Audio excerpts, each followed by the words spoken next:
also get posted on the website. I'll get started here shortly, but I want to tell you that this is not a presentation prepared by Gary Jobson or Bill Gladstone or Dave Perry. This is my little talk about strategy and tactics for the new racer. So it's not rocket science. So keep that in mind.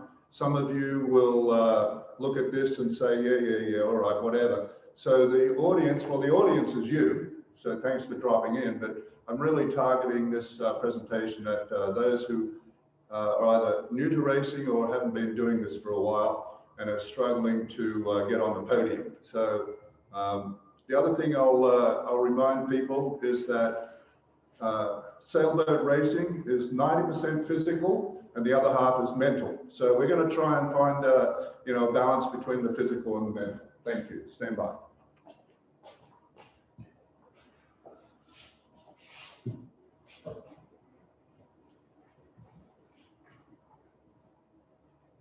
So, you don't need to see me. Microphone. Oh, the microphone. Yep. So hopefully everybody can see me. Hear me. Just getting my computer up. So, intro to race strategy and tactics. So let's go to the first slide, please, Jason. So to put all of this into context, I thought, well, as I started thinking about this presentation, I said, what the heck is strategy and tactics? So for context, I've defined strategy as the plan to get around the race course as quickly as possible in the absence of other boats.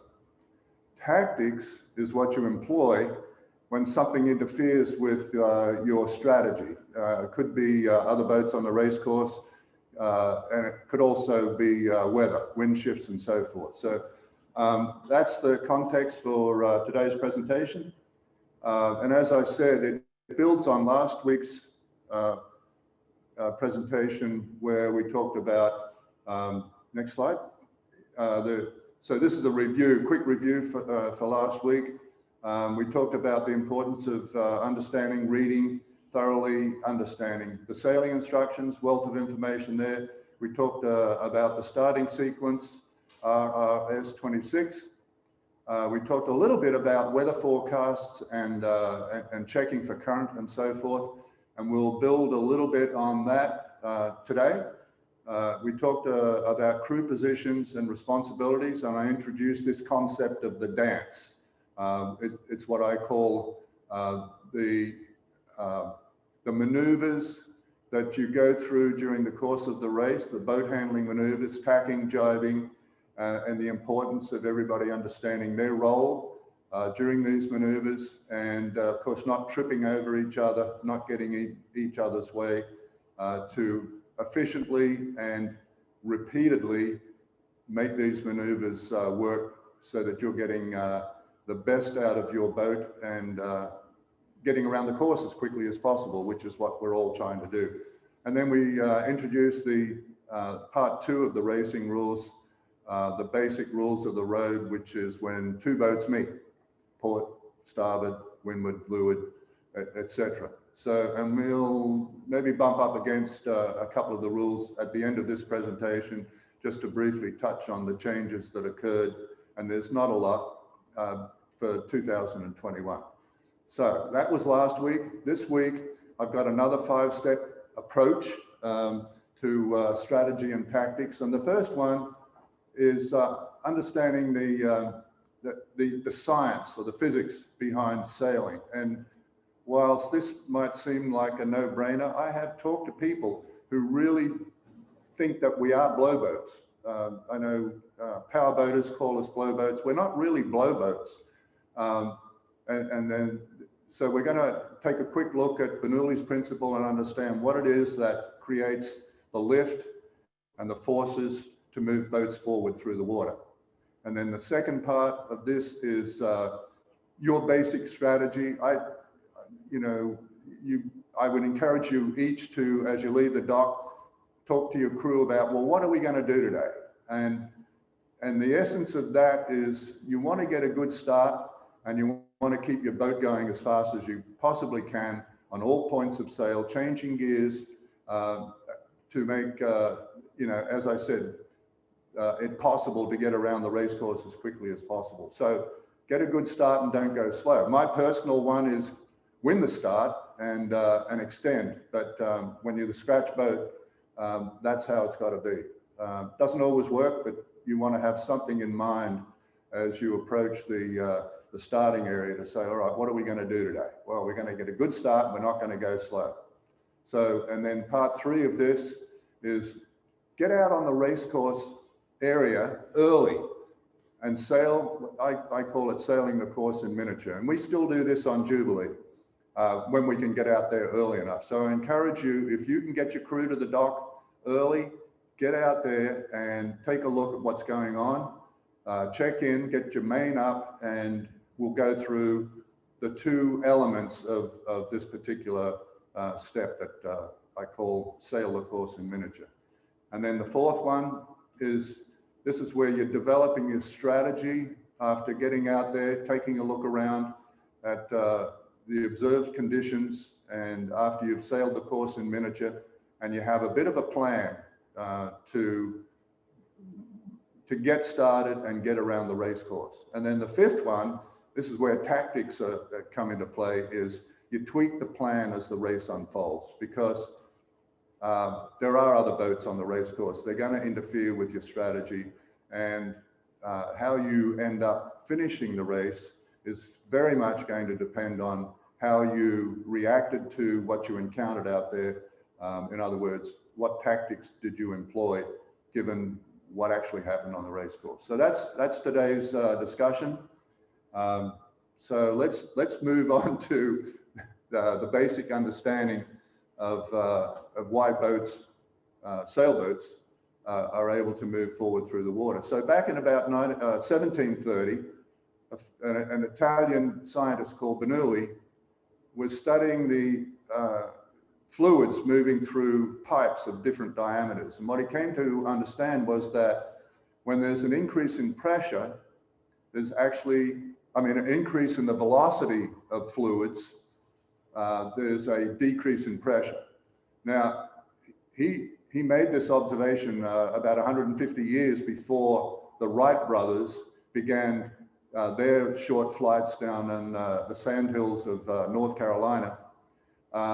But nevertheless, it probably helped him understand why birds fly. And certainly as people began flying airplanes and then moving away from square-rigged sailing boats to sloop-rigged sailing boats, and applying the knowledge of this particular principle, what's happening as air is moving over the curved surface. Imagine that there are 2 particles of air that get separated as they hit the front of the sail or the wing. And for those 2 particles to meet up after some turbulence behind the sail or the wing, the particle of air that travels over the curved surface has to travel faster. And this is the description of the principle. Air over the top of the wing or the lee at the front of the sail, the sail pointing upwind, is generating a low pressure system, and the sail is being sucked into that low pressure system, pushed by the high pressure system. And so maybe we're not blow boats, but we're suck boats. I don't know. Contemplate. So unless there's any questions about this, I would just ask you, if you haven't already figured this out, to think about this and then imagine how to apply this understanding to keeping this invisible stuff called air and wind moving over your curved surfaces, your lifting foils. Those are your sails. So here we say that the sails on your boat are wings turned vertically. Keep in mind that due to the shape of the rudder and the keel, these are also foils and do provide lift. And we'll get into a little bit about keeping those foils maximizing lift and minimizing drag. So that's the key thing to take away from this is, as you're sailing around the race course, you want to maximize lift developed by your sails and minimize drag that's created by the the foils below the waterline, and also the drag created by the wetted surface of your hull. So next slide. So that's it. Point one, that's all I'm going to say about it. So the next part of this discussion is two parts: getting a good start, and then don't go slow. So let's talk about the start. I can't teach you in this seminar how to get a good start, but what I thought might make sense is to, and this would be a typical starting lineup on a Wednesday night here at Harrington Harbour. And if I work from the left side of the screen, we've got a red boat that, and we're talking about the rules here. I'm not going to enumerate, but we're talking about 10, 11, 12, 13, 14, which is don't hit anything, and maybe 15. But really, you're focused at the start of the race on trying to find a spot on the line and making sure that you don't foul anybody. So we've got a port tack boat, a red boat, who maybe he wants to port tack the fleet, but his plan is maybe to come up close to the line, flop over onto starboard, and he's decided he wants to start at the pin end of the line. We've got a dark blue boat that is in a little bit of trouble. You can see he's luffing, he's close to the line. We've got less than a minute to go before the start, but he's got a problem. And what he'd probably like to be able to do is put the bow down, turn left, and build a little speed and get to that pin without crossing the line early. The red boat is going to cause him some problems, I'm just saying. So behind the dark blue boat, we've got another sort of royal blue boat, another port tacker, and the yellow boat is letting him know that we've got a port starboard situation here, and the yellow boat is hailing him, letting him know, I'm on starboard, I have rights. So the blue boat has a decision to make here. He's probably going to tack and try to get up to the line, and what the dark blue boat ahead of him does is going to impact on how cleanly he gets away. We've got an orange boat that is calling up, up, up. So here's a windward leeward situation on the pink boat. Both on starboard, we have an overlap. We're not going to talk about how that overlap occurred, but let's just say we've got a windward leeward situation, and the pink boat is obligated to respond by turning up toward the line and allowing the orange boat to maintain his course. And then we've got the, what is that, a teal boat behind the race committee, and he's letting the lime green boat know, and this happens a lot. It's called barging, and he's letting the teal colored boat, the one on the right, letting him know that he has no room to get between the green boat and the committee boat. Now, here's something to keep in mind.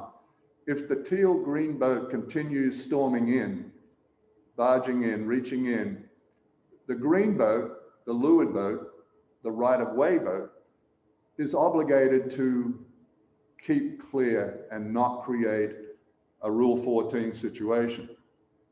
Now, having said that, he's also entitled to protest the lime green boat for breaking the rule, and that's what I'll say about that. So we often see barging at the starts, not just here at Harrington Harbour, but anywhere up and down the bay. You're going to find a crowded line and boats reaching in and creating these kinds of situations. The lime green boat at this stage would be well advised to put his bow down and follow the other boat, even though he's now in the second row, but follow that boat in to get a clean start without fouling. So getting a good start is imperative if you're going to, yeah, thanks, Jason. If you're going to do well in the race, getting a good start is imperative. However, not everybody can win the start. And what I'm going to say is that more than anything else, having clean air at the start is really important. So you're going to look for a spot on the line where you haven't got somebody up on your weather hip, giving you bad air, get your bow out into clean air. And there's lots of opportunity to do that if you're not trying to all come in at the committee boat end.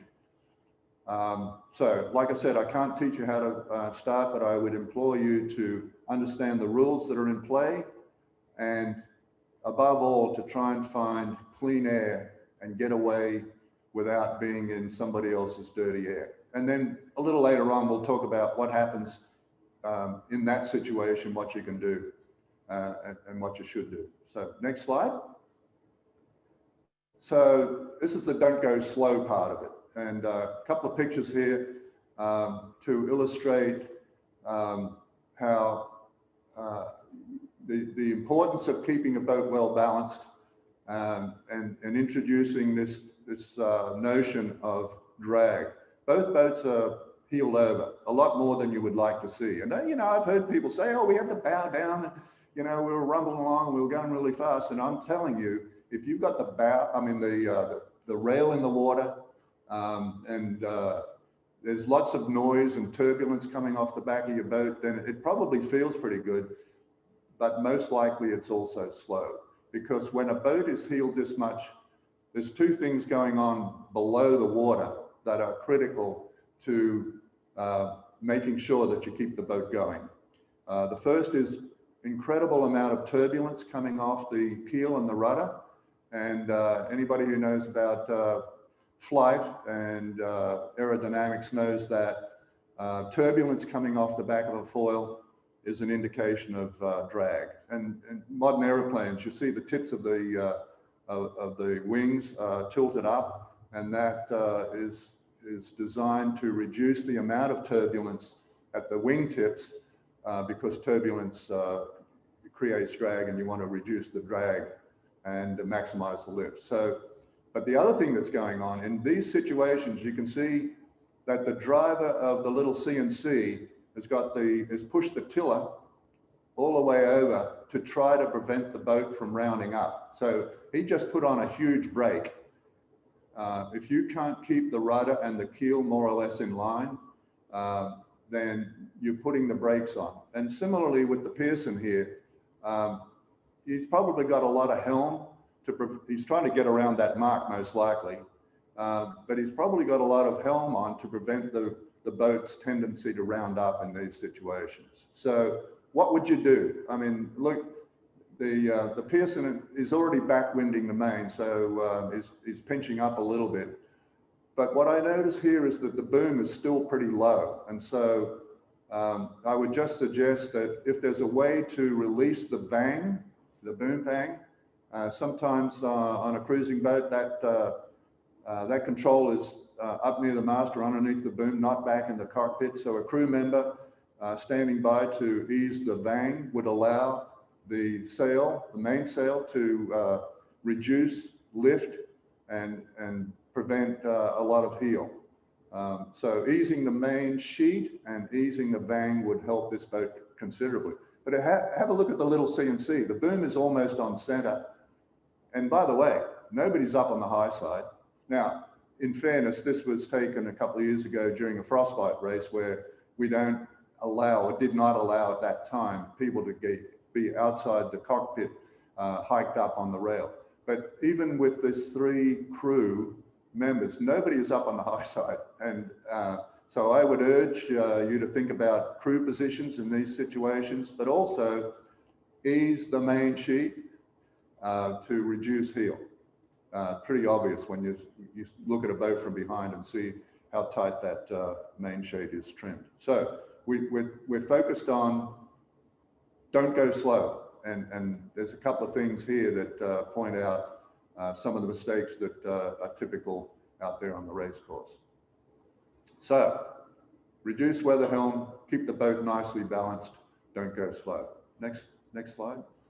So the other thing about don't go slow is knowing how fast, or having some idea of how fast your boat, the way it's set up and in the prevailing weather conditions, how fast your boat should be going. And here's the and I'm not suggesting you use this chart, I'm just illustrating here how on Jubilee, we're focused on not going slow, but we're also focused on not going too fast. I've heard people say, oh, the boat was really screaming tonight. We were doing 7 knots going out to the first weather mark. And you can see that Jubilee, which is a fairly good performing boat, the target boat speed going upwind is never 7 knots. And so I'm always focused on keeping the boat speed between 6 and a little bit more than that, up to about 6.4 or 6.5. If some of the crew looks at the speed and said, Keith, we're doing 7 knots, we're going too fast. And the reason I say that is because your goal, if you're going upwind, is to get to the weather mark. And I'll introduce then the notion of VMG, velocity made good, and we'll get into that a little bit more. And so what I'm suggesting is that there are ways for you with your cruising boats and with your other racing boats to get a handle on your target boat speeds, upwind and downwind, for different wind strengths, to give you some idea of what your apparent wind angle should look like with the true wind of 4, 6, 8, 10, etc. Next slide. And here's a J30. And by the way, I was going through this morning over a cup of coffee and realized there's a typo. The J30 would never be doing 7.76 knots in 10 knots of breeze going upwind with an apparent wind angle of 28. That should be 5.76. But here again, you can see that the J30 is never really going much over 6 knots, in spite of 23 knots of apparent wind, 20 knots of true wind. I know Doug Elmore has got target boat speeds. A lot of people, have this information.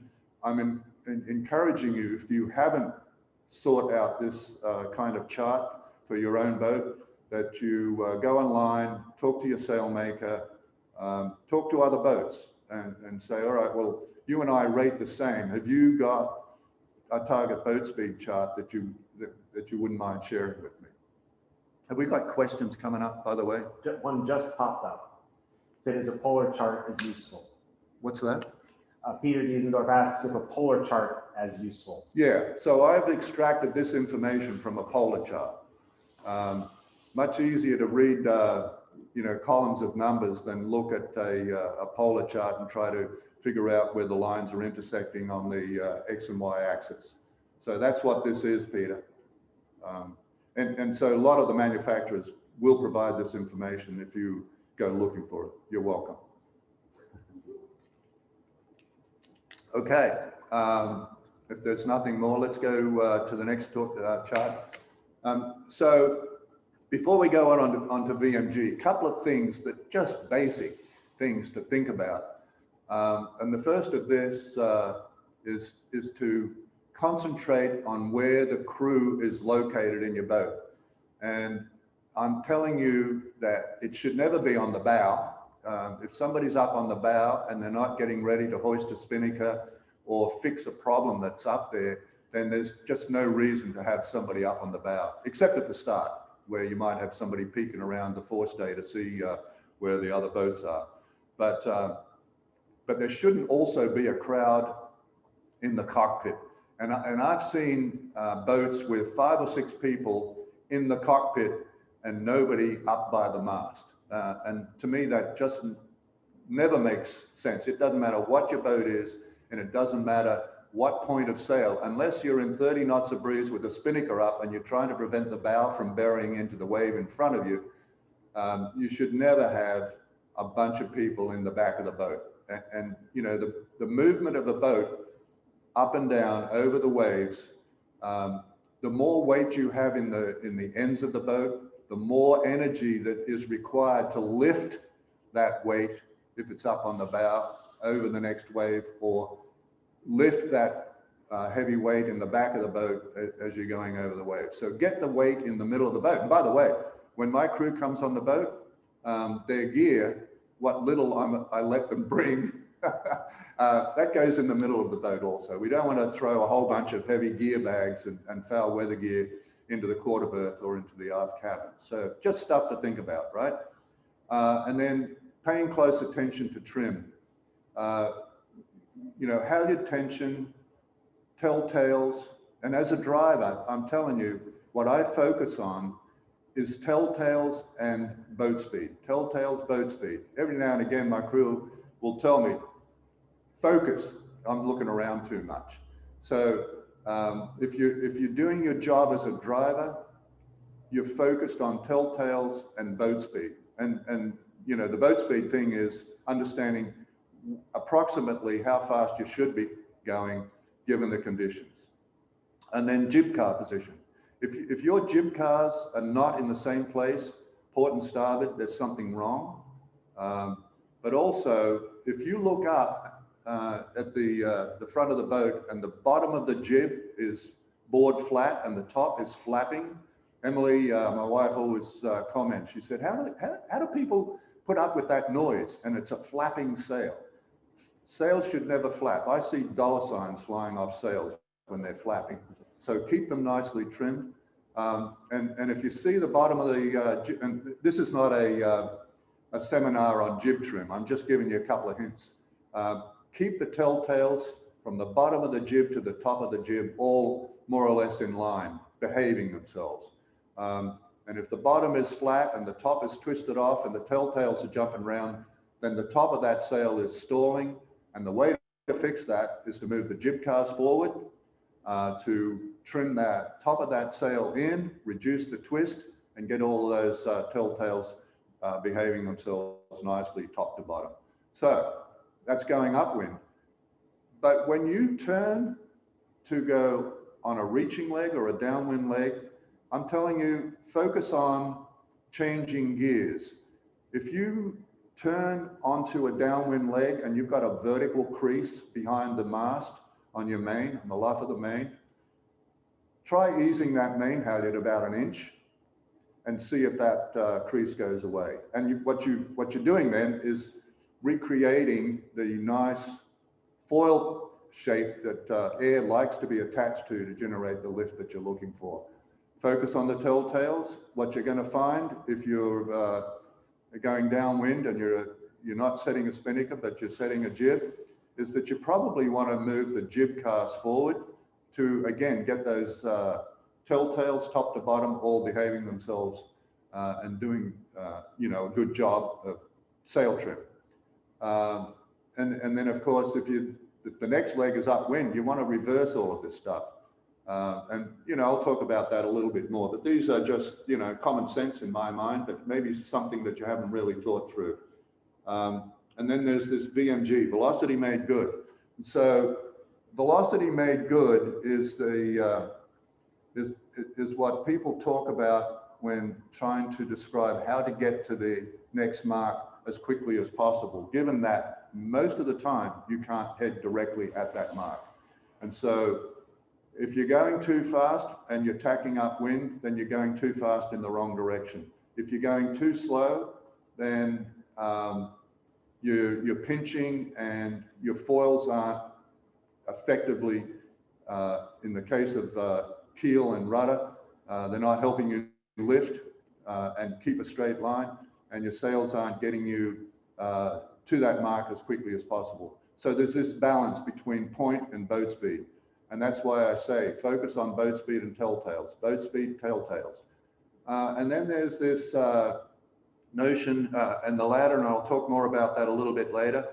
But if you sail into a header and it's not a just quick, you know, little burst of pressure that gives you a false sense of a header, because a puff of wind will move the apparent wind forward and make you think you're in a header. But if you sail into a header and it's 10 degrees and you keep sailing in that header, you're going the wrong way, especially compared to another boat that recognized that they're in a header, tacked, and now they're on the lifted tack. So there's this battle between those that say, I want to reduce the number of tacks because when I tack the boat is slow.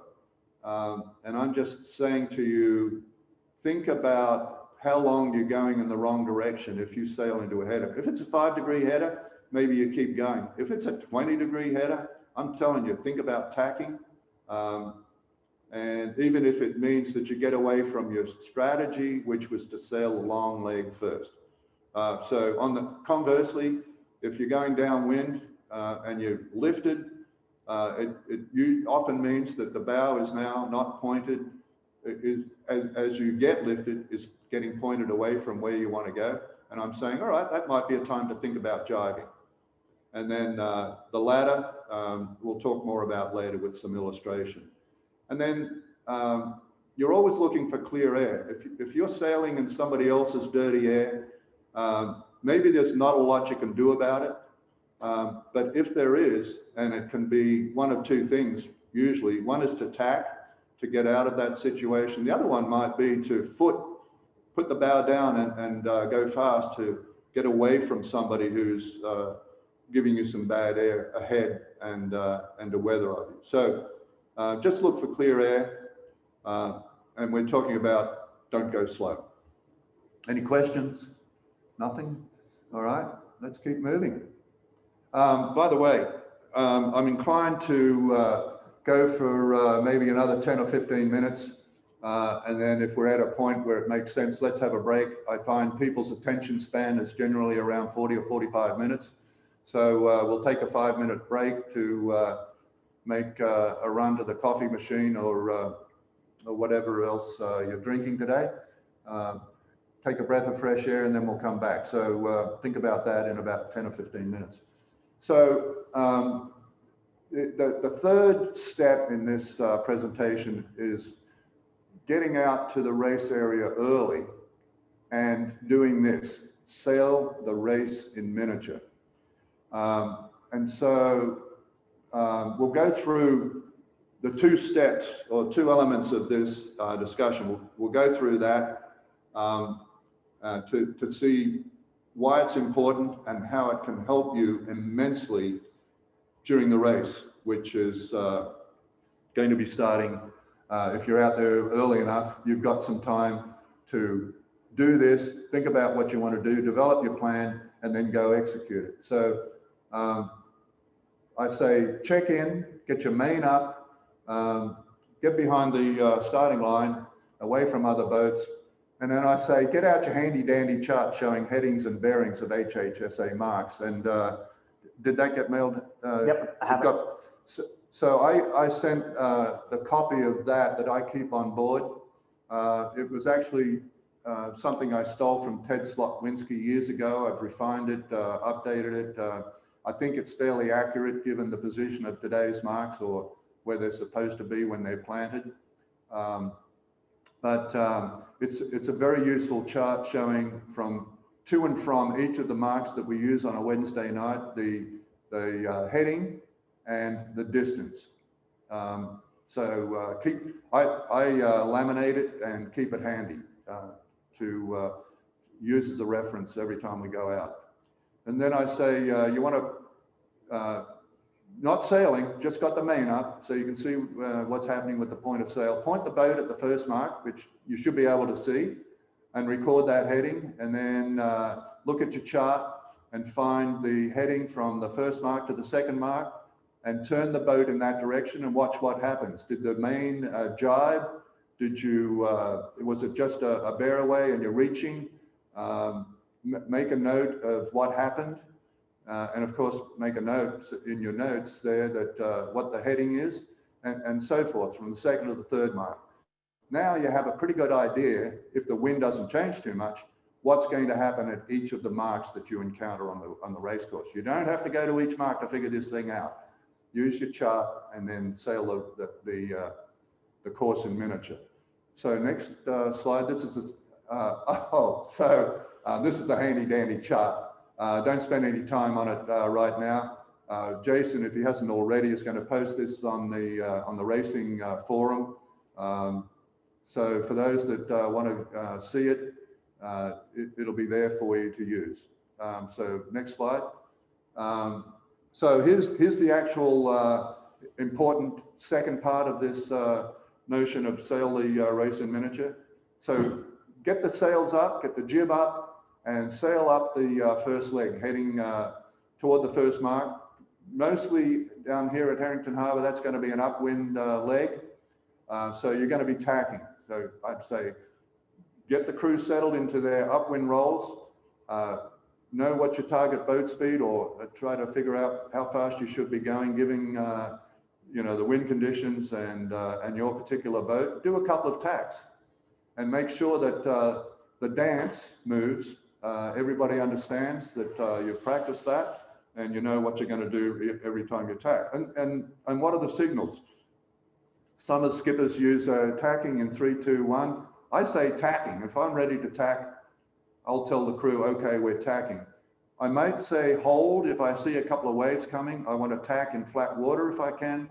So I might delay the tack until we pass a couple of waves and I can put the bow into some flatter water. But at any rate, what are the signals that your boat uses to indicate that you're going to start the tack?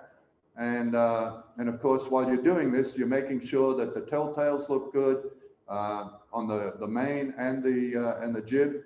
And everything feels good, looks good, feels good, boat's going fast, nicely balanced and so forth. And then you've done that, you've got a couple of tacks under your belt, got the dance thing going, and then you make a turn to that imaginary first mark. You've made a note of the heading, turn the boat, and then it's probably going to be reaching or downwind. Get the crew settled into that mode of sail, figure out where they're going to be. You want some to leeward, you want everybody on the high side. It's going to depend on the wind strength, the number of people on your boat, and of course your particular boat. And then you make your adjustments. This is changing gear, halyard tension, outhaul tension, jib car position. Maybe you haven't got into the habit of making these kinds of changes. I'm suggesting to you that there may be some performance improvement if you tweak the sail configurations to accommodate the new apparent wind.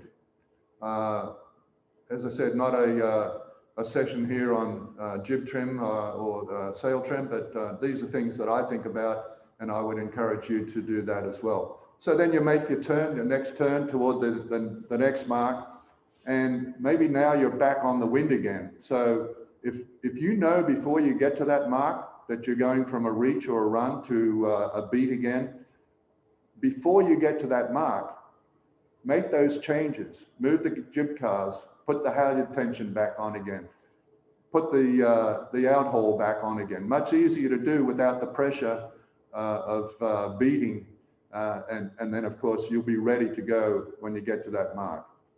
So hopefully that makes a lot of sense, and it's something that you'll bring into your game plan. Any questions? Eunice asks, who keeps track of headings, and do you write them down, and where? Yes, somebody.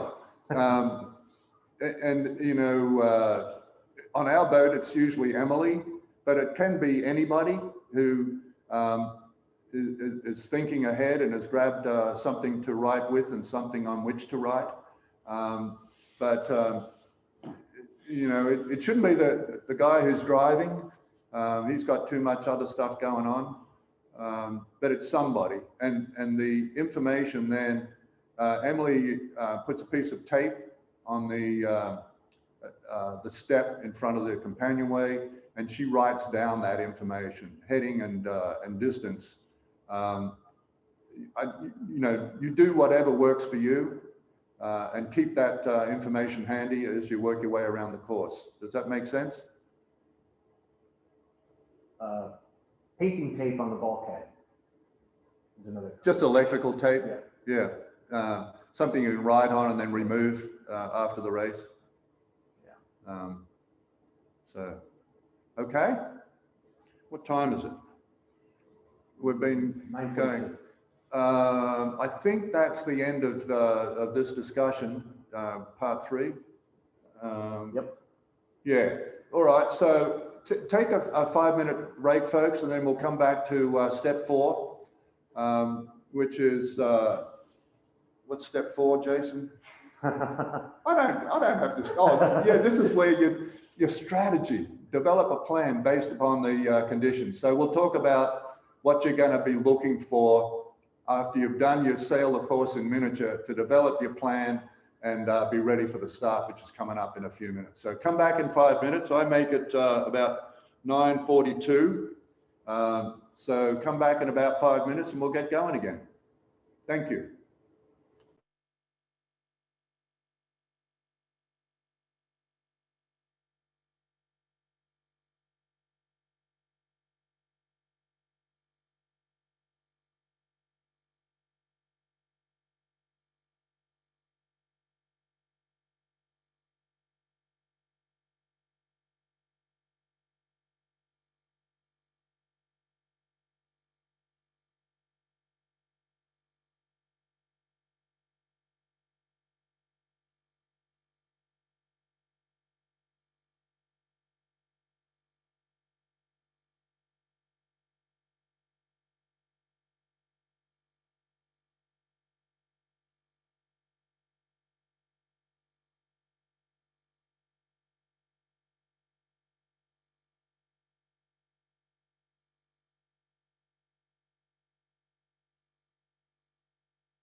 29, okay. There you go.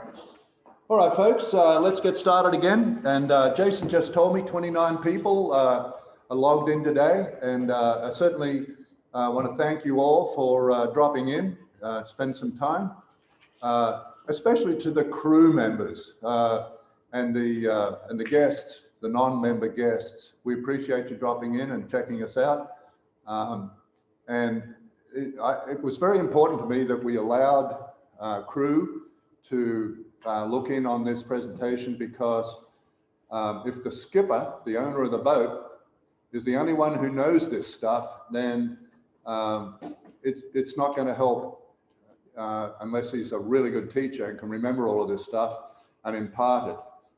So the more people who get this stuff sailing on the boat, the better it'll be for everybody. And of course, the dance isn't just about the physical moves involved in getting the boat around the course. It's also the mental. You know, it's a team sport.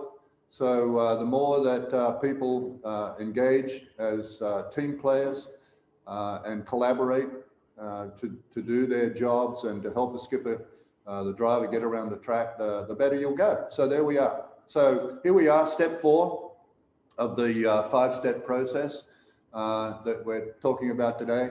And it's beginning to identify the elements that you want to build into your plan, your strategy. So last week we talked about checking weather forecasts. Do it before you leave the office or leave home if you're talking about a Wednesday. Do it when you get to the dock to see what's changed, if there's any trends that are popping up. And then when you get out on the water, check your phone again. It's so easy now with your phone to do another quick check of the weather, the windy, the sail flow, the weather.com, whatever you use, and see if there's anything going on. And then more than anything else, look around and take note of the observations, because let's face it, weather forecasters are really weather guessers. And so it's just information to build into your developing your strategy, because really what's happening out there is much more important. If the weather forecast says that the wind's going to be out of the southeast at 5 o'clock, and at 5:30 it's going to be out of the south-southeast, and at 6 o'clock it's going to be out of the south, well, that indicates a trend for wind shifting to the right. But at 10 to 6, you do a wind shot and the wind has already gone to the south. It's good to know that and not assume that the wind is coming out of the southeast. So and then you're confronted with, oh my goodness, is the wind going to keep going right, or is it already going right and this is as far as it's going to go? And oh, is it going to come back? So these are variables that if we all had the answers to these, then you know, we'd be crewing on America's Cup boats and getting those guys around the track. That's not who we are. So we do what we can with the information that we have. It's also useful to know what the current is doing. Yep. Oh, I was going to interject here too on the weather. And you mentioned last week about the crew looking at the weather in the link. I did move a link on our racing page. So there's a link on HHA's racing tab that has curated links for all the local conditions, and anyone who doesn't have to be a member can just go there, and it's all in one place. All right. Did everybody hear that? Jason was saying that after last week's presentation, he went back to our website and moved weather information links to the race's web page. And is that available to only members? No, non-members. So it's available to the public. So here's an opportunity for anybody to go check the weather links that we've identified and captured over the years. So thanks for that. Mm-hmm. Current. It's useful to know what the current is doing as well as what the wind is actually doing. So if you've got a strong flood current theoretically coming up the bay, and the course is taking you down to 81A, there's some decisions to be made. Do you want to put the boat out into 35 feet of water where the current is running fairly strong in a strong flood tide? or do you want to go to the right to stay in shallow water to try to take advantage of the difference in the current speed? I can tell you that if the wind is out of the south, you'll often see boats that have been doing this for a while will go over to the right, unless there's a really strong ebb and getting out in that current is going to give you an advantage. I will tell you that with the wind bending around, when it's from the south, bending around Holland Point, you will eventually sail, when you get into about 12 or 15 feet of water over there near 80 off Holland Point, and you're heading to 81A, you will sail into a header, most likely. This is most often what happens. You'll sail into a header so that if you tack when you hit that header, you'll be lifted out of there. And that's a good thing to do. Sail until you hit a header and then tack. We talked about that earlier. So local knowledge is useful, and people over the years have figured out that going to the right on a south breeze often works out for you in the absence of strong current either way. So good to know. How do you check? Have a look at the crab floats out there. Have a look and see what the race committee is doing, remembering that it's also responding to wind direction. And then if you can get over by one of the marks, Green 1 or one of our Harrington Harbour Sailing Association marks, you should be able to see what the current is doing. Here's something else that I will tell you. Irrespective of high and low tide and the movement of water associated with that, there is a big eddy in Herring Bay that exists except when you get a big storm from the south. Like a tropical storm or a hurricane or something or other. And what happens is that during the ebb, water flowing down the smooth side, western shore, north of Herring Bay, Churchton, past the West River, it swoops into Herring Bay and then gets hooked back out to the east at Holland Point, near Harrington Harbour South. And that eddy is always present, except, as I said, during strong south breeze or storms. And so sometimes you'll be confused. You look at the race committee set up at, for example, near for a start or a finish at HHSA, and it doesn't seem to be following what you would think the current would be doing for it. So anyway, that's the explanation. And I don't think that you should plan your race around the possibility of this eddy. I'm just mentioning it because sometimes I scratch my head and try and figure out, well, what's the current really doing? And it's being influenced by this big eddy that's always seems to be present. Okay, and then you're going to look around and see, are there a couple of boats that have sailed up toward the first mark? Some on the left, some on the right. Who's lifted? Who's headed? Who's heeled over? Is there better pressure on one side of the course than the other based upon what you can see? Are there some cruising boats, getting close to our racing area that are giving you some indication of what's going on away from the starting area? And keep in mind, this is just information to contemplate. They could be heeled over because they're poorly trimmed or carrying too much sail. This is just information to contemplate, and in no way am I suggesting that there's gospel information here. Pardon the pun on Easter.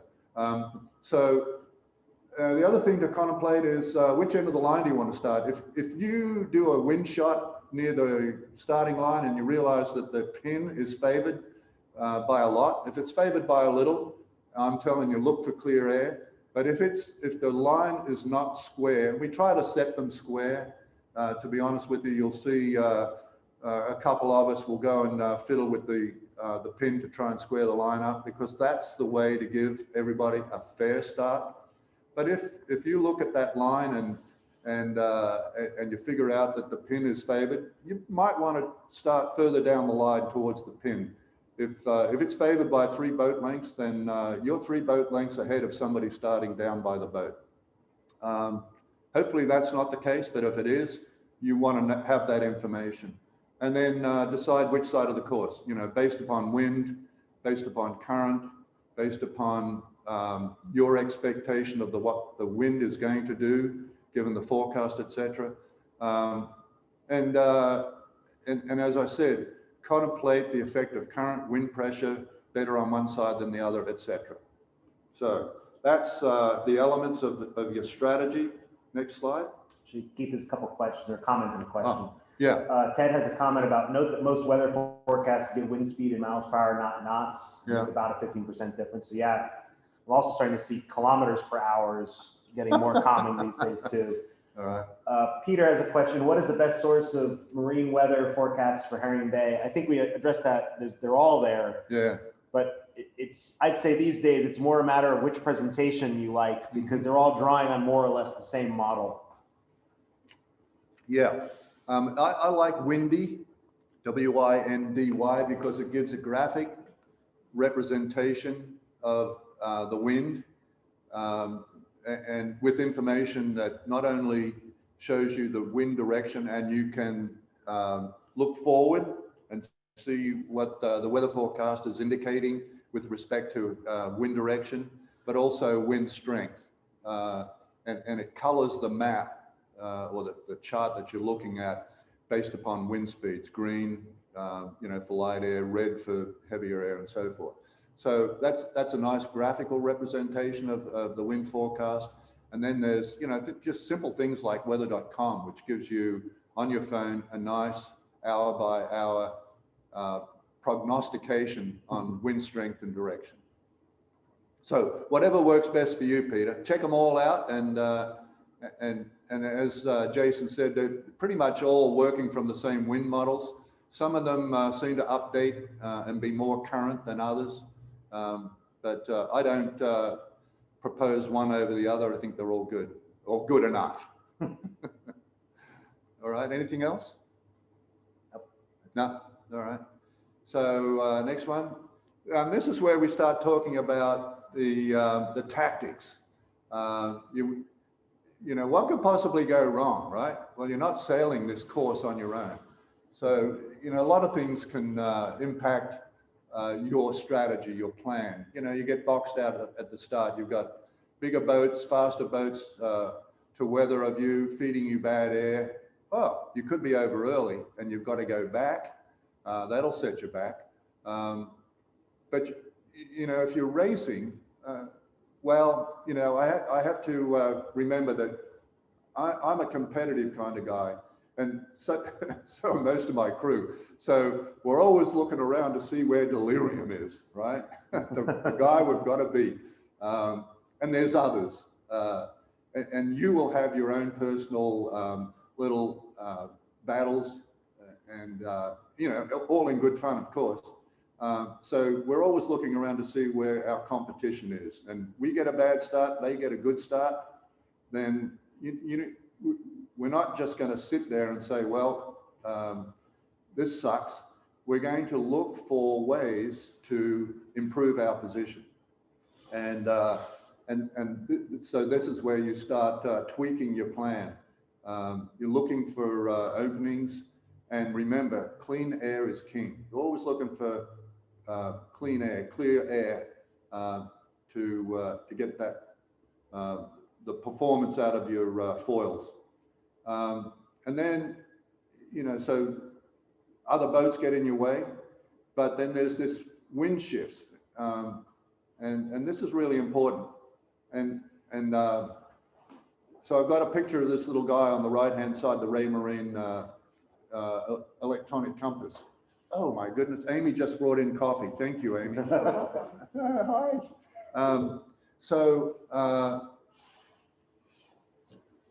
The paint that I put on the bottom of my boat retails for $389 a gallon.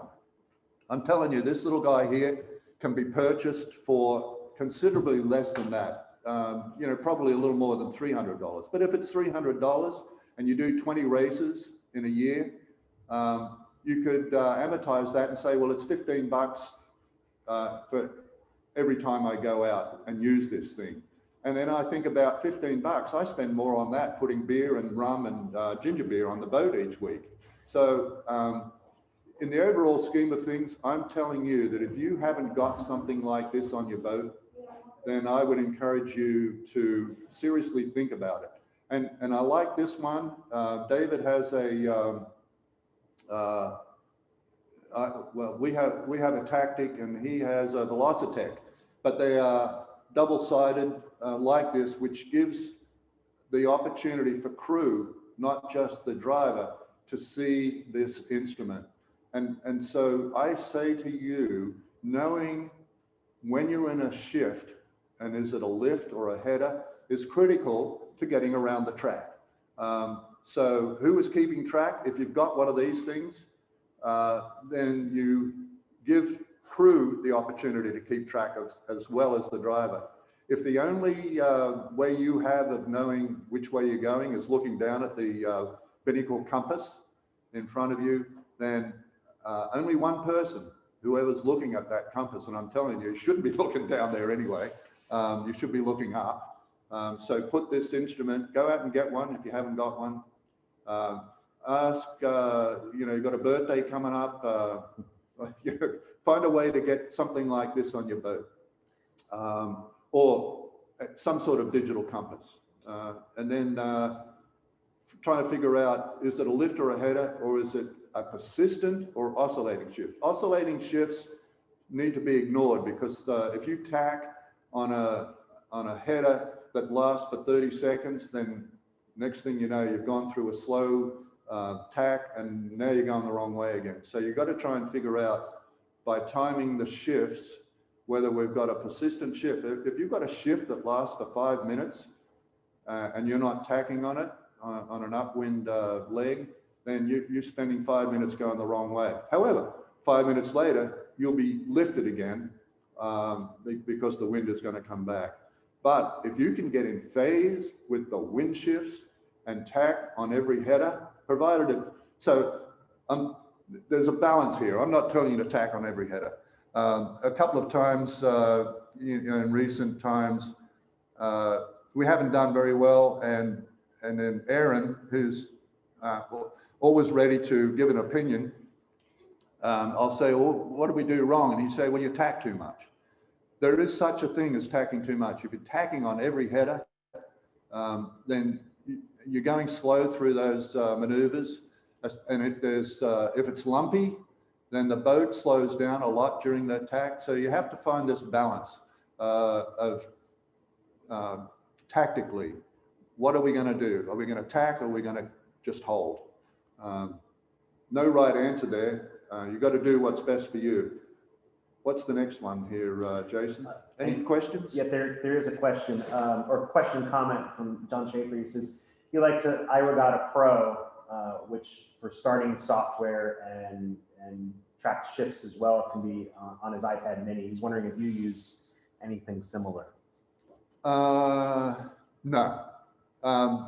not on Jubilee. Do I have that information down at the chart table? Yes, I can get to that information, but during a Wednesday night race or the typical, you know, race around Harrington Harbour weekend races, it's not that information. If you're looking at an iPad and you haven't got a dedicated tactician, then you're taking time and focus away from somebody who's probably got another job to do.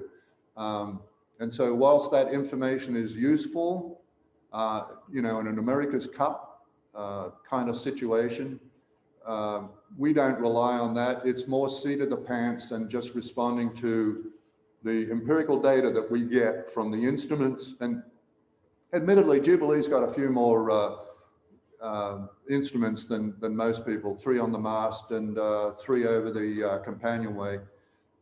So we get a lot of information as it is. And so we don't use any race tactic software.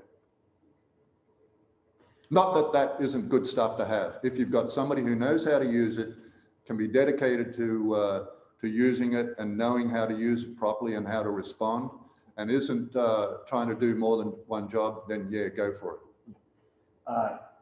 Yeah, he agrees with you. It's correct best with a tactician instead. That's how I interpret that comment. Dom D'Angela asks, can you go into detail what a header and lift is? There are a lot of new racers that don't know. Okay, that's a very good question, and I have some illustrations of that in a little while that will help with that understanding. So I'm glad you asked. I should never assume that all of this stuff is understood, and I'm happy to respond to questions like that. So keep them coming. Thank you. All right, next thing. So this tweak the plan, and here we talk about why it's so important to pay attention to the wind. And you know, I've already touched upon this, but doing well is not just about boat speed. Wind shifts can either hurt you or help you a lot. As I've already mentioned, if you plan to sail a long leg first to minimize tacks, that's fine if the wind is steady. But if there are oscillating shifts going up that windward leg, then it's possible that 50% of the time you're going the wrong way.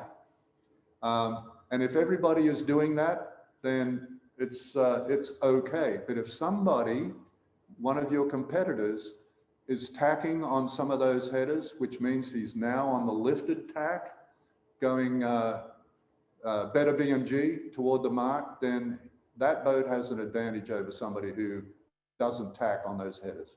And again, you know, you've got to find a balance. You know, on Jubilee, we find we can tack in about 10 seconds, right? From the time I say, let's get ready to tack until we're actually going through a tack.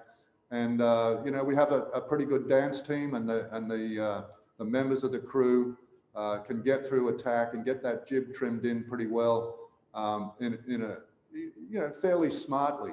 I know that's not possible on boats that have only 3 crew or 4 crew, big overlapping head sails getting hung up on the standing rigging or on the mast, getting hung up on the lifelines. And, you know, sometimes it's a minute before some of the boats who haven't figured out the dance got the bow going in the right direction, got the sails trimmed. So that, if you are sailing that kind of boat, especially if it's lumpy, you don't want to be tacking on every header. But if you can figure out your dance so that you can effectively and efficiently, repeatedly get through a tack, then, you know, there's going to be times when tacking on a big header is going to be beneficial. And for the folks who are wondering what's a header and a tack, we'll get that. So I've already talked about it. Sail upwind, tack on a header, sail downwind, jibe on a lift. And I just mention this because it rarely works out. Be careful of the corners. Don't go banging the corner. If you're trying to set up for a ley line 1.5 miles from the turning mark, I'm going to tell you that 10% of the time you've probably nailed it, and you can sail fast and get to the mark without having to do something unnaturally. 45% of the time you'll overstand, and you'll realize after you get halfway back that, oh my God, my course is taking me above the mark, and I can now put the bow down. And oh, look how fast we're going. But then, which is great, except that you might have spent 2 minutes before you made that tack going the wrong way. So trying to pick up a ley line from a long way out, and for me, trying to pick up a ley line 1 mile out is usually too far, and sometimes 1/2 mile is too far. So you develop your own, you know, tactics, strategy based upon your crew's ability and your boat's ability. But the other 45% I haven't talked about yet, and that's where you tack too soon, and now you're pinching, and you think you can make it, so you keep pinching. You put the bow up, and now you're going slow, and the foils below the water aren't working properly. You're not pointing as well as you should. You're going sideways, and you're going slow. So for those 3 reasons, well, For the 245% reasons, I'm telling you, be careful about banging the corner. Okay, any questions on that? No. All right, so here we are talking about lifts and headers. In this situation, we've got two boats evenly matched. They're going up the weather leg, tacking, and with the wind dead ahead, which is hopefully where it was when they started, the boats are evenly matched and nobody has the advantage. And if anybody saw the America's Cup and where they put the graphics on the water and show you how one boat might be 1, 2, 5, 50, 100 meters ahead, this is the same concept, and it's the ladder that you'll hear people talk about and I sometimes talk about. So basically, the rung of the ladder is across the bows of the two boat, and but it's square to the wind. So in the next slide, we've had a 20-degree wind shift, approximately. Pardon my representation. If it's not 20 degrees, it's intended to be, but it illustrates the point. If the rung of the ladder is now still perpendicular to the wind, is now such that on a left-hand shift, the left-hand boat is now bow out, right? Everybody understand this? We've just sailed into a header, and when both boats are on starboard, the header is a shift to the left. Are we good with that? Give me a yes, everybody? No questions? What it means is that the boat on the left, on a left shift, is on the inside of the shift. Are we good, Jason? Any questions? Nope, we're good. Okay. Stop me if you like. But so the boat on the inside of the shift. So if the boats were on port and there was a header, it would mean a right shift. And the boat on the right would be on the inside of the shift, and it would be the boat now with the bow out. So left shift be on the left, and that's called leverage. If we go to the next slide, it really illustrates what happens when there's a 40-degree shift. So now the boat's still evenly placed in terms of boat speed and relative position, but given the wind shift, the blue boat on the left, the inside of that shift, is now way in front, right? Because everybody's still close hauled. Nobody's tacked. We're still both on starboard, both boats still going the same speed, but suddenly the blue boat is bow out. Next slide shows what can happen when that blue boat tacks. He's now, if he'd tacked when they were both neck and neck with the wind straight ahead, he would have been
John, if you're talking, you're on mute. Can you hear us? No. I can hear you now. Okay. hang on a minute, technical problems, and it's not my fault. Looks like all right, looks like we dropped our web connection for a second there. Okay, going back into presentation mode. And you were just tacking.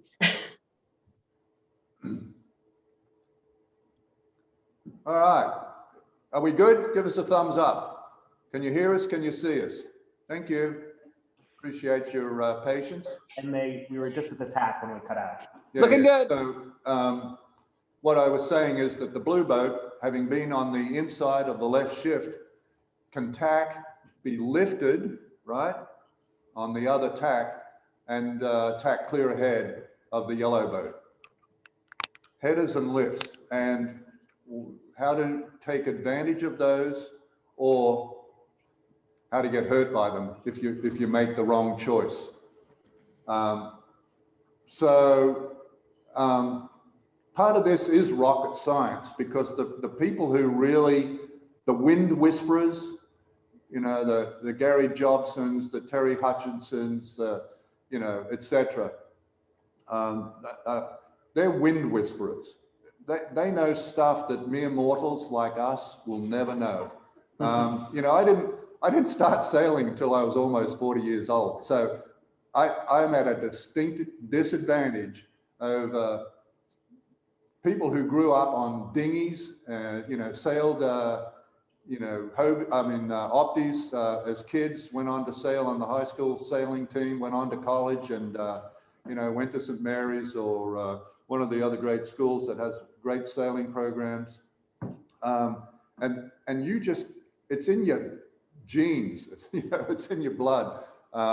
And I'm always in awe of sailing against people like that who just seem to figure it out. A fellow called John White up in Annapolis, you know, high point winner in several classes, a North American champion, a world champion.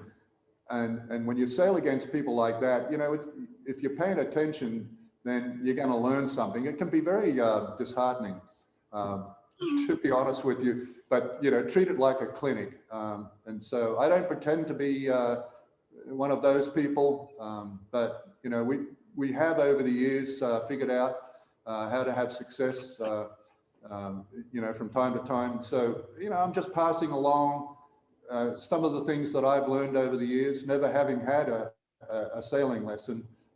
You know, I just went out and, you know, I was a sailing whore. I crewed on as many boats as I could. And then finally in 2003, bought my own racing boat, gave up on the cruising boats and sailing on other people's boats. So this is what I've learned. And hopefully this information is helpful. Any questions before we move on about this stuff? And as I said earlier, Jason will post this presentation and the video on the website, so you can go back and refer to this and try to unravel anything that isn't quite clear. Another question? Oh, John was answering. He was just filling the dead air with a little info when we dropped off, when I was seeing him hand wave. Okay, all right. All right, moving along. What's the next one? Oh, so this is you know, sort of a summary of what to do and what to stay focused on while you try to execute your plan, and then get involved in the tactics of the adjustments that invariably occur. And I keep going back to this thing. You know, there's lots of variables, but you've got to focus on what's important. You can't focus on everything. So figure out what's important, and also, you know, some of this has to do with your expectations. There are people who go out on a Wednesday night and they're not like me. They're happy to go out and enjoy a sail with their mates, drink a beer or two after the race, maybe during the race, but, you know, that's not recommended. But spending time with friends, getting out, enjoying the water, spending time, you know, sailing is really the goal. Not everybody is going to win, and not everybody expects to win. What I'm trying to do is sort of improve the learning curve, because we've heard of people who've sailed down here for 20 years before winning their first race. And I don't know whether Joe's on the line. He was last week, but he wrote a wonderful article many years ago about having sailed down here for 20 years before finally winning his first race. An article that was published in Chesapeake Bay magazine in our website. But you know, for some people, they do want to win. I'm just trying to help those people, you know, along the learning curve to get them to that point. And if you're not focused on winning, you're focused on doing better than you did last year, better than you did last week, and so forth. So don't go slow. Keep the crew focused and involved. This is critical. It's critical for them to be involved and to feel part of the you know, the action and part of the team. It'll keep them coming back. And you know, if everybody is focused on wind shifts and pressure and sail trim and so forth, then that's less work that the driver is having to do, so that he can focus, she can focus on that job. So looking outside the boat, seeing what other boats are doing, seeing what the wind is doing, noting changes in the wind direction and strength. This one, stay between your competition and the mark. And this is one where we make mistakes all the time, and Emily beats me up over this. You know, we're ahead of Delirium, and he's behind us, and then he tacks, and we don't cover, and suddenly he sails into a more pressure or a lift, and next thing you know, we've gone from being ahead to being behind. And all we had to do was stay between our competition and the next mark. So this is an important one. You don't want to get carried away doing this. You want to execute your strategy. And if your competition is taking you the wrong way, and you know that, then I would say, instead of putting on tight cover, you'll hear this expression sometimes, put on a loose cover. All right, let him go that way for a little bit, but then we'll flop over and just protect our lead. So the stuff to think about out on the race course, and your crew can help you with this. If you're looking ahead and the boat behind you tacks, if nobody's paying attention to that, then that's a secret. You don't want that to be a secret. You want to know what everybody else on the race course is doing, especially if they're in your class and they're somebody you would like to beat. And then I've talked about it before, be careful about taking a flyer, banging a corner, doing something different. Although, you know, sometimes we're following Delirium around, and you know, we know that if we keep doing what we're doing, we'll keep having what we've got, which is, you know, it's very hard to pass that boat. Very well sailed, good sails, always a clean bottom. We're going to have to find some way to pass him, and following may not be the way to do that. So, you know, we'll take a bit of a flyer. We'll try something, you know, just to see if we can make that work. And then this is important. Don't yell at your crew or at other boats unless you're trying to save their life. Then, you know, I can tell you, you know, I'm competitive, so, you know, I will sometimes grumble and, you know, be verbal. But I can tell you for sure, having been crew on racing boats for many years before I started doing this as a skipper, crew rarely responds well to being yelled at. In fact, it usually has a negative effect, and it does spoil the fun. So as a new racer or as an experienced racer, you know, try not to yell unless you're trying to save somebody's life. You know, the boom's coming over and somebody's standing up. Never should be anybody standing up, but you know. And then don't be yelling at other boats, unless it's to tell them that you have rights and they don't. So what have I got next? I think we're getting close to the end. Oh, yeah. So we talked about the basic rules of part 2 last week. And 2 of those rules, 16 and 18, did come up, at least to me, as having some questions. And in the case of 16, it was probably because I didn't cover that particularly well. But there's very few changes between the rules that were in place for the last 4 years and the rules that are in place now. 2021 for the next 4 years. So Rule 14 is still about avoiding contact. What exoneration is this notion of, hey, I broke a rule, but I was forced to break the rule by the actions of somebody else. If you hit another boat and there's no damage to your boat or to that boat, and you know that can happen, a little light tap, rub rail to rub rail, or fending off. You know, if you have to fend off another boat, then you've had contact, and so you know conceivably you've broken Rule 14. Exoneration, the notion of exoneration has been there for the last several years, but only a protest committee, a hearing, could exonerate a boat from breaking the rule. Well, this year in 2021, they've introduced a new rule, 43.1, which covers exoneration. So there's a couple of rules in the rule book that used to talk about exoneration from within the rule. That exoneration piece has been moved to a separate rule and taken out of the individual rule. So Rule 14, you can still be exonerated, but you don't have to go to the committee hearing, protest committee hearing to be exonerated. And then Rule 16, and Rule 16 is sometimes referred to as the anti-hunting rule. 16.1 is the same. And 16.1 just says that when a right-of-way boat changes course, it shall give the other boat room to stay clear. So you can't throw the helm over and be in a starboard situation with a port tack boat that's very, very close and has no opportunity to get out of the way, and then expect that you can invoke that port starboard situation.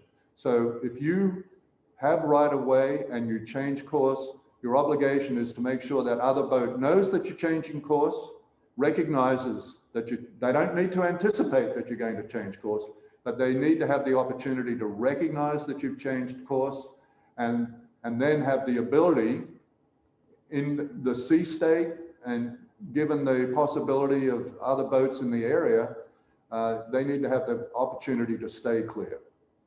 So that really hasn't changed. 16.2 is the anti-hunting part of this rule. And 16.2 says that if two boats are approaching, one on starboard and one on port, if the port tack boat starts to bear away to stay clear of a starboard tack boat, in other words, to pass behind it and allow the starboard tack boat to pass by unimpeded, the starboard tack boat cannot put the bow down and start pointing at the port tack boat. That's called hunting, and it's really not allowed.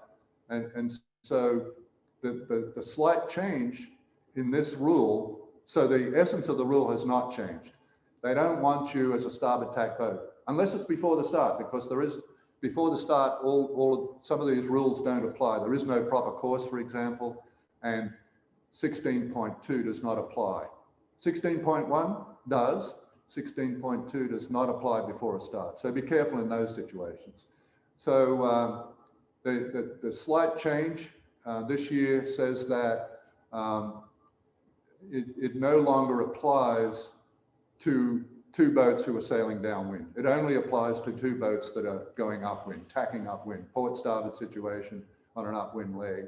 And then finally, because it no longer applies to a downwind leg, and what a port tacker is really trying to do is to pass to leeward of a starboard tack boat, not necessarily pass astern, but that could happen. Then they've just refined the rule a little bit to say when they're changing course to pass to leeward of the starboard tack boat rather than astern. So it's a subtle change, but the essence of the rule has not changed. Any questions about that? I didn't really cover that very well last week. Any questions about that? Nope, there's a question we'll probably come back to later. Yeah. To wrap up. And by the way, if there are questions that pop up that we don't get to or that come in after this presentation, Jason will send them to me and I will personally respond if I can. Like I said, I'm not an expert, I don't you know, position myself in that way. But if I know the answer, I'll tell you, and if I don't, I'll try and find out. How about that? All right. So that's 16, and then 18. Next slide. So this is the longest rule in the book, and very little has changed, to be honest. It's interesting because 18, you know, it's complicated a little bit when the first part of the rule tells you when the rule doesn't apply. So, you know, getting your head around that can take a little time. And I urge you, if you haven't already obtained a copy of the Racing Rules of Sailing, and we don't insist that you carry that on the boat down here at Harrington Harbour. We do, I think we insist that you carry a copy of our Racing Rules, and our Racing Rules document does not assume that you have read and thoroughly understand the RRS, the nitty-gritty of the RRS.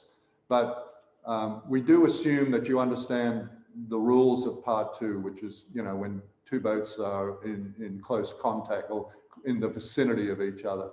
So so 18 talks about giving mark room at turning marks. And very little has changed.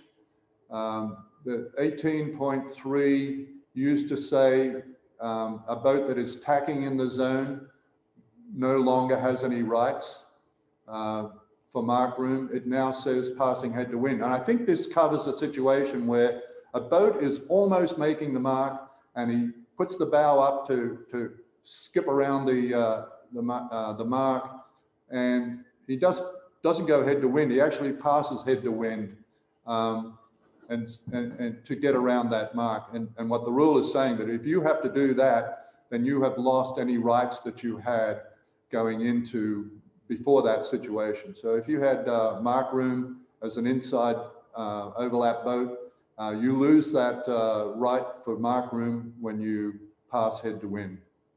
And you certainly lose that right when you tack inside the zone. And we talked about the zone being 3 boat lengths of the first boat to reach, the first of overlap boats to reach the zone, the boat length of the boat in front.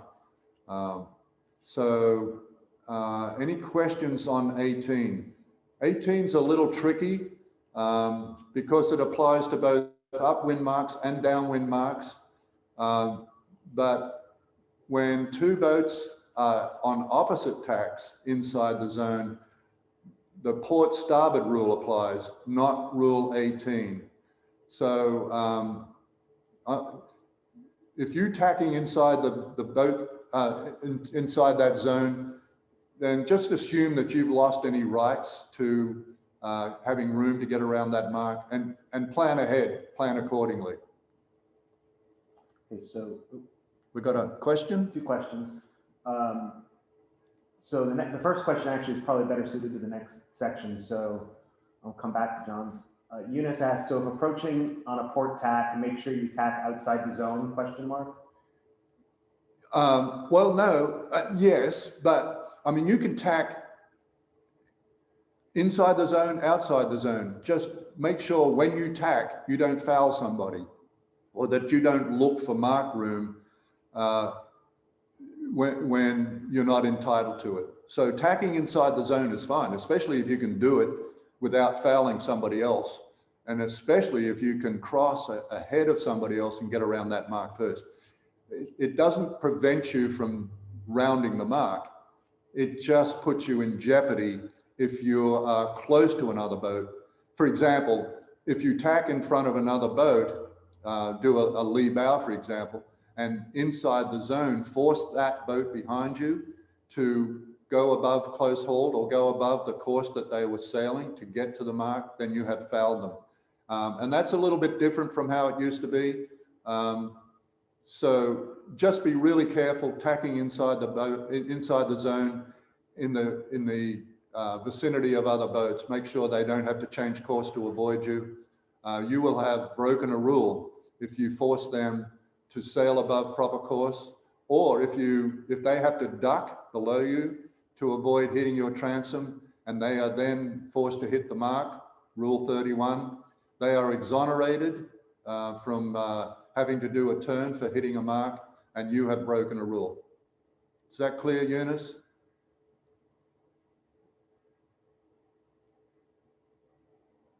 Anything else? No, she says, but if this happens outside the zone, then you don't break the rule, correct? Right, right. So if you can leave our boat outside the zone, provided you don't tack too close. I mean, there is this notion of tacking too close and forcing a boat behind you to take, evasive action rather than just head up a little bit or duck down a little bit. So tacking too close is still a problem, right? So acquiring remember, when you acquire right of way, and right of way when one boat is in front of another, the boat behind is obligated to keep clear of the boat clear ahead. But if in putting yourself in that situation, you force the other boat a problem in trying to keep clear, then you've broken a rule. I think that's 15, right? So the next question jumps back to the next topic on obstructions. John asks, given room at the mark, can crab pots very close to a mark be considered an obstruction? He mentions we had this last year. I'm reading the definition of obstruction.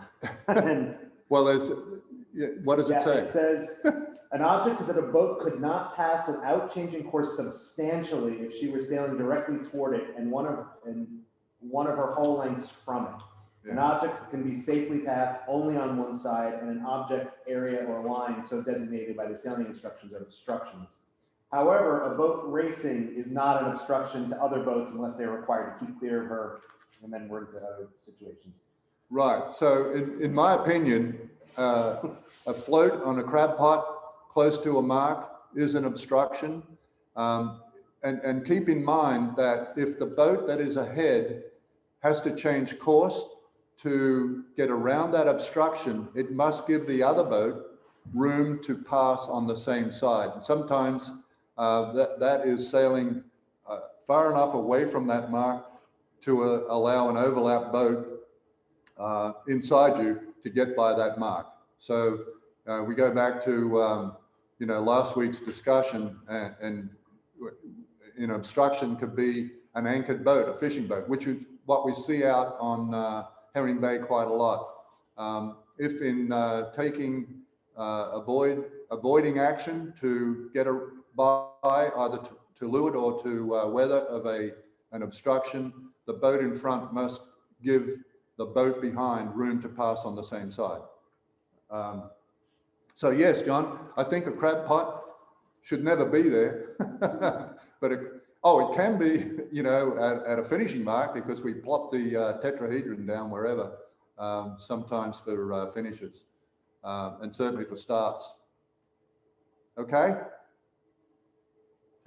All right. So that goes on to your obstruction question here, and then John says a signal must be given, which I think goes back to Rule 20.4. Oh yeah. The boat behind needs to hail for room. The boat ahead should indicate to the boat behind, hey, I'm giving you room to, if you want to pass this mark to on the weather side, I'll give you room to do so. It doesn't come into play that usually one boat is clear ahead of another. It's just in those overlap situations where you need to be careful that in basketball, we have the pick. Sailing tries to discourage the pick. So don't try to, except at the start, you can peel a boat off at the signal boat, the race committee boat, right? That's a pick. But in any other situations on the race course, setting a pick and taking advantage of a pick situation is really not the right thing to do. Did I answer the question? Yes. All right. So Rule 19, some words changed, but the meaning of the rule did not. So that's just room to pass at an obstruction, as we talked about. Whilst there's some wordsmithing, the rule itself did not change. And then rule 20, room to tack at an obstruction. So we're not talking about an obstruction that we can pass on one side or the other. We're talking about an obstruction such as shallow water or a pier or something. Then the boat closest to that obstruction can hail for room, call for water, and the other boat is obligated to respond, and the obligation to respond can be in two forms. One is to a verbal confirmation that says you tack. I understand you want to tack, and I'm telling you, you go ahead and tack, which implies that I'm going to take avoiding action when you tack, so we're good. And the other one is to immediately tack, which is the other way to acknowledge the request for room. What the old rule used to imply that you had to hail, you know, a verbal communication was required. In strong wind, in certain conditions, a verbal hail may not be you know, sufficient. So what they're indicating in this rule with this slight change is that you can hail that other boat by other means. For example, a radio VHF, by flashing a light, by waving your arms, by taking your clothes off, whatever, right? Other visual signals can be used legally. Actually, Keith, one note here, 20.4A says shall in the case of heavy conditions when you can't hear. So yeah, if you can make that communication with a hail, right, and be acknowledged, right, then you're good. If you're yelling and they're not responding, then you can start doing these other things to try to get their attention. Yeah. Okay.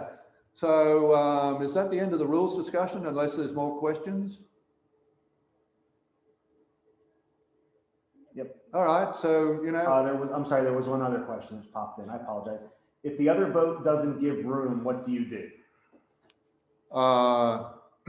you do whatever you have to do to avoid hitting that obstruction, and when you tack, you take whatever action you have to avoid hitting them. So this is a tricky situation. If the other boat doesn't respond, it conceivably puts both boats in jeopardy. So it's important to pay attention. And I mentioned it last week. There are shallow spots off Holland Point where boats, you know, Jubilee has a 7'3" keel. There's a couple of other boats. Gaia has a 7-foot keel, and Delirium has a keel over 6 feet. So there's shallow water that, you know, the average cruising boat with a 4.5 or 5 foot keel may be able to safely sail in. That water that shallow water is an obstruction by definition, and we are entitled to ask for room to tack out of there. So, did I answer the question? Yes. Yeah. So. All right. Anything else? And then there's one question I think ends up being a really good segue to this slide to start the discussion is, what are some boat handling exercises that we should practice? So last week I talked about doing time and distance exercises. When you're out there before the start, sail away from the line. Sail, if you're back behind the line, come behind the committee boat and look at your watch and sail away for 2 minutes. And then look around and see how far away you were. In light air, sailing away from the starting line for 2 minutes may not be well advised. In good breeze, sailing away for 2 minutes could be perfectly fine. Sail, see how long it takes you to sail behind the line, not on the line, if you're not in your starting sequence. See how long it takes to run down the length of the line. It's probably going to be a minute or a minute and a half, but get an idea of that. Look how far away the pin is, time you run down the line, reaching down the line to to have some sense, you and your crew, of how much distance you will cover in a minute, how much distance you will cover in that sea state on that point of sail, because it's going to be different as soon as you harden up and go to weather. But on that point of sail, how far away you are from somewhere where you want to be in a minute or 2 minutes or 5 minutes or whatever. When I talked about practicing and getting the dance moves down, that's just get everybody in their positions. The driver, the main trimmer, the head sail trimmers, one's going to release, the other one's going to tail, and then if you have the luxury of another person, one person will be grinding. What we do on Jubilee, a lot of boats, the person who releases on one side goes to the other side and takes the winch handle and begins grinding because somebody is tailing. And the reason we do that, even if we've got enough people to have one release, we want to keep the weight out of the cockpit. We talked about that earlier. Don't carry more people in the cockpit than you need to get the jobs done. And that's going to be different for each boat. So the dance moves, where does the person who's tailing, where does that person stand to allow the main trimmer and the jib trimmer to pass from one side of the boat to the other without bumping into each other, falling over each other, standing on each other's feet, standing on a jib sheet. There's nothing worse than trying to get that jib in, and the old sheet, the new weather sheet, somebody's got their foot on it and you can't get that sail trimmed in because it's strung up tight against the mast. So that's the sort of practice that we go through.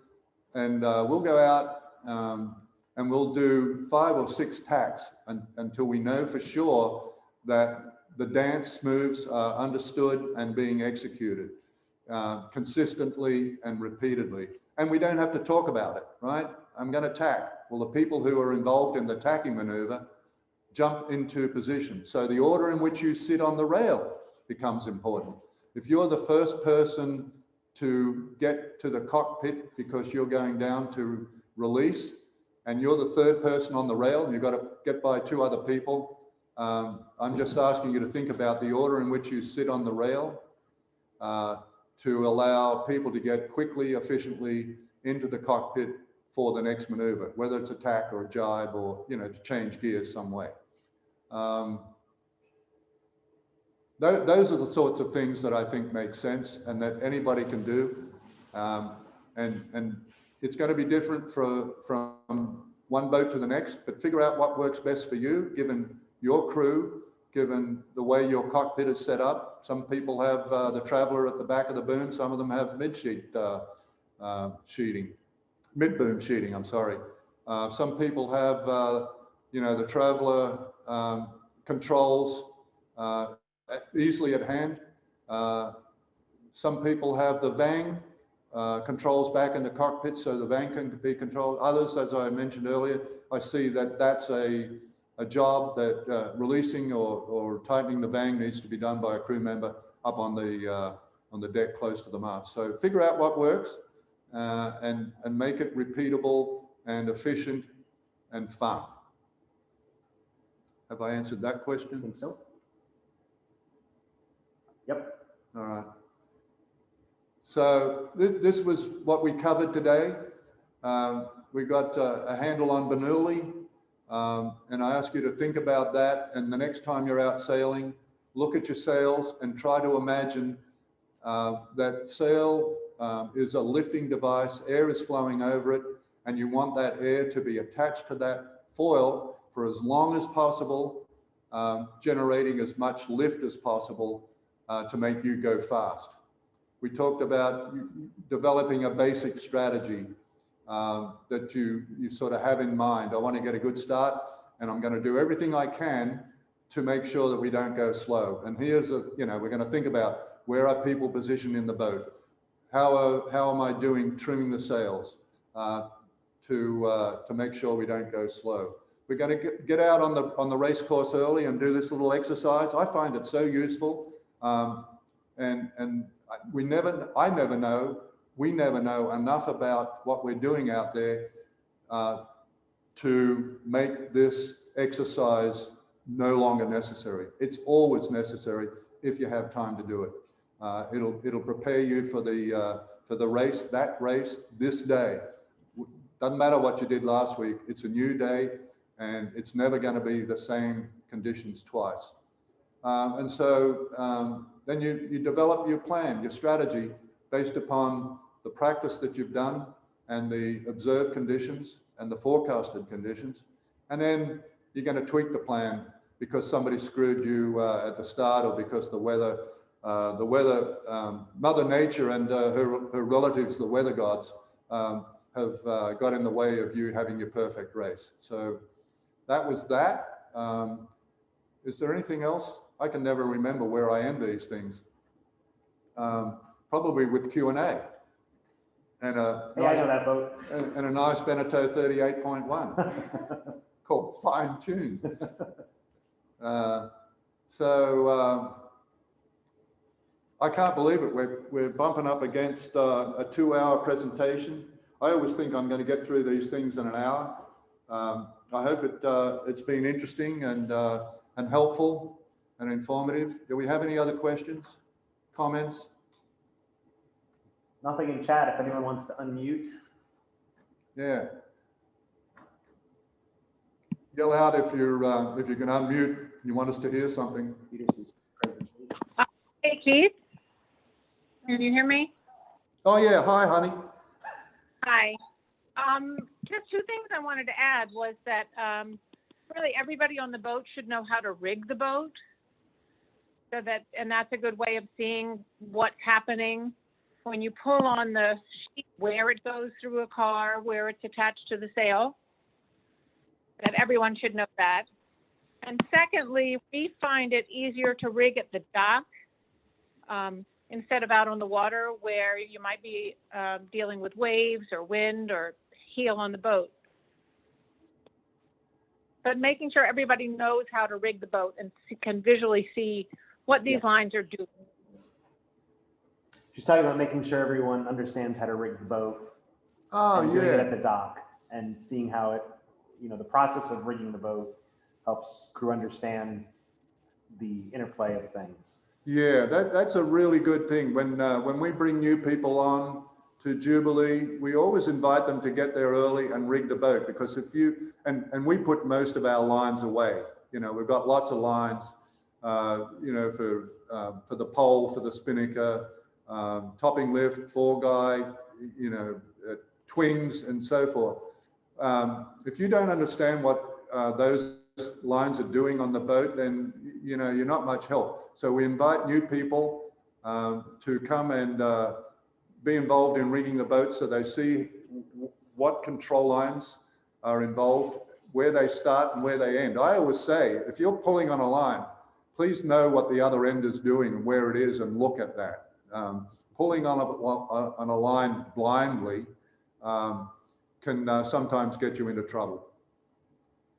But Emily makes a good point, and we do this and find it very helpful to get new people, new crew up to speed with how your boat is rigged and what all the control lines do.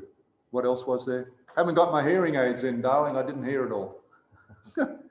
She just mentioned doing that, but at the dock. At the dock, yeah, right. Anything else?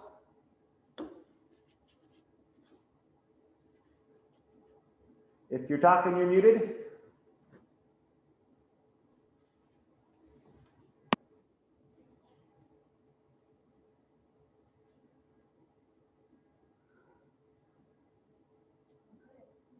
I think we're good, eh?